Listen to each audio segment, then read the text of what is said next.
عبداللہ بن مسعود رضی اللہ تعالی عنہ نے سوال کیا رسول اللہ صلی اللہ علیہ وآلہ وسلم سے، ای العمل احب الی اللہ، کون سا ایسا عمل اللہ تعالیٰ کو سب سے زیادہ محبوب ہے؟ تو آپ نے فرمایا الصلاۃ علی وقتہا، نماز کو وقت پر ادا کرنا۔ پھر پوچھا تو آپ صلی اللہ علیہ وسلم نے فرمایا بر الوالدین، والدین کے ساتھ نیکی کرنا۔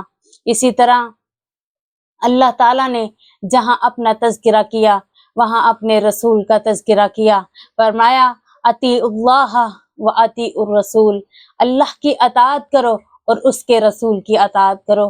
لیکن جہاں میرے اللہ نے اپنا فیصلہ سنایا، فرمایا وَقَضَىٰ رَبُّكَ أَلَّا تَعْبُدُوا إِلَّا إِيَّاهُ، یعنی تیرے رب کا فیصلہ ہے کہ اگر تم نے عبادت کرنی ہے تو اس اللہ کی عبادت کرنی ہے، اس کے علاوہ کسی کی عبادت نہیں کرنی۔ اسی طرح رسول اکرم صلی اللہ علیہ وآلہ وسلم نے فرمایا، روایت صحیح بخاری کی، صحیح مسلم کی حدیث ہے، نبی پاک صلی اللہ علیہ وسلم سے سوال کرتا ہے، آنے والا کہتا ہے اللہ کے رسول، دنیا میں کون ایسا انسان ہے جس کے ساتھ میں حسن سلوک کروں؟ تو آپ نے فرمایا امو کا، تیری ماں۔ پھر سوال کیا، فرمایا امو کا، تیری ماں۔ پھر تیسری مرتبہ پوچھا تو آپ نے فرمایا امو کا، تیری ماں۔ چوتھی مرتبہ کہتے ہیں میں نے پھر سوال کیا تو آپ نے فرمایا ابو کا، تیرے والد گرامی ہیں۔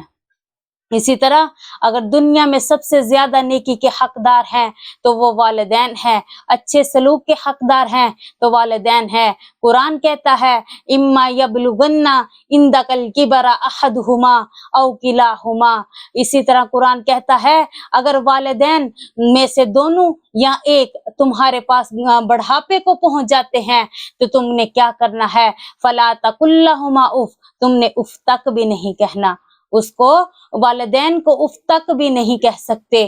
اسی طرح رسول اکرم صلی اللہ علیہ وآلہ وسلم نے فرمایا کہ ماں کے قدموں کے تلے جنت ہے، اور باپ کے بارے میں میرے نبی فرماتے ہیں الوالد اوسط ابواب الجنہ، باپ جنت کا درمیانہ دروازہ ہے۔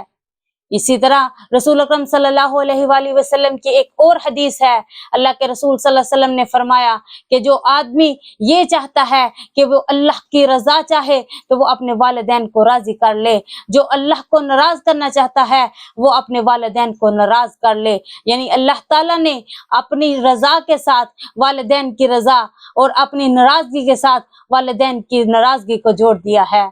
اسی طرح رسول اکرم صلی اللہ علیہ وسلم کی حدیث ہے، کہتے ہیں دخلت الجنہ، میں جنت میں داخل ہوا، فسمیت قراءہ، میں نے قرآن مجید کی تلاوت سنی تو میں نے سوال کیا من ھذا، کون ہے یہ؟ تو جواب آیا کہ یہ حارث بن نعمان ہے۔ جواب ملا کیا ہے کہ اس کی جنت میں تلاوت کی آواز آ رہی ہے، تو کہتے ہیں کہ روح زمین میں اس سے زیادہ ماں کی خدمت کرنے والا کوئی انسان نہیں۔ تو اس کا بدلہ میرے اللہ نے کیا دیا کہ روح زمین میں حارث بن نعمان قرآن پاک کی تلاوت کرتے ہیں تو اللہ تعالیٰ جنت میں سنائی دے رہے ہیں، جنتی اس کی تلاوت سے محظوظ ہو رہے ہیں۔ وبر الوالدین، والدین کے ساتھ نیکی کرنا ایک ایسا عمل ہے جو بندہ یہ چاہتا ہے کہ اللہ تعالیٰ میرے سے راضی ہو جائے، اللہ تعالیٰ مجھے دنیا میں بھی کامیاب کر لے اور آخرت میں بھی کامیاب کر دے، اسے چاہیے کہ اپنے والدین کو راضی کر لے، اپنے والدین کے ساتھ احسان کرے، اپنے والدین کا احترام کرے، اپنے والدین کے ساتھ حسن سلوک کرے تاکہ دنیا میں بھی کامیاب ہو سکے اور آخرت میں بھی کامیاب ہو سکے۔ آمین۔